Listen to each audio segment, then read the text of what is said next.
साधारणतः निवडणुकीच्या काळात राजकीय नेत्यांकडून प्रक्षोभक भाषणे केली जातात। कधीकधी ही भाषणे जातीय दंगली घडविण्यास कारणीभूत ठरतात।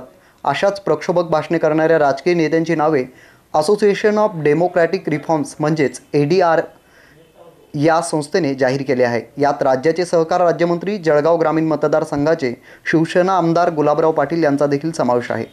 प्रक्षोभक भाषण दिल्याप्रकरणी गुलाबराव पाटील यांच्यावर गुन्हा दाखल आहे। त्यांच्यासोबतच अंमळनेरचे अपक्ष आमदार शिरीष चौधरी यांच्यावरही प्रक्षोभक भाषण प्रकरणी गुन्हा दाखल आहे।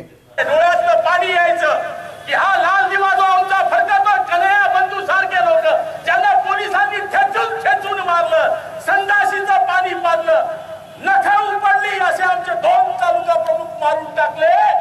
त्यांचा रक्ताच्या बलिदानातून हा आमचा लाल दिवा फडकतोय हे मनात चालले होते।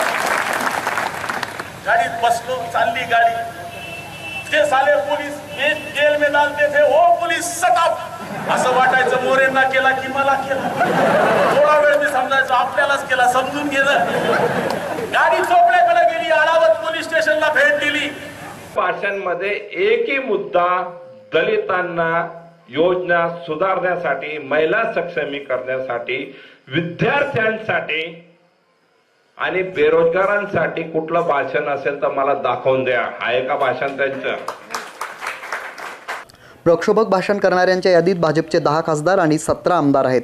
यातील 4 आमदार महाराष्ट्रातील आहेत। 15 खासदारांनी प्रक्षोभक भाषण प्रकरणी गुन्हे दाखल असल्याचं जाहीर केलं आहे।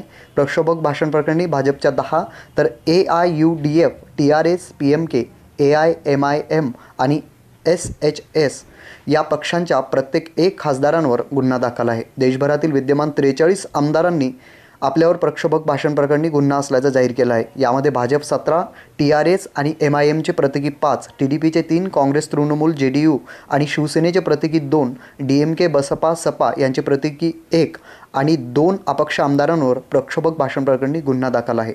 राज्यनिहाय दाखल गुन्हे प्रक्षोभक भाषण करणाऱ्या आमदारांमध्ये महाराष्ट्रातील 4 आमदारांचा समावेश आहे, तर तेलंगणात सर्वाधिक 11, उत्तर प्रदेश 9, बिहार 4, आंध्र प्रदेश आणि कर्नाटक प्रत्येकी 3, उत्तराखंड आणि पश्चिम बंगाल प्रत्येकी 2, तर गुजरात, मध्य प्रदेश, तामिळनाडू, राजस्थान आणि झारखंडमध्ये प्रत्येकी 1 आमदारावर प्रक्षोभक भाषण प्रकरणी गुन्हा दाखल आहे।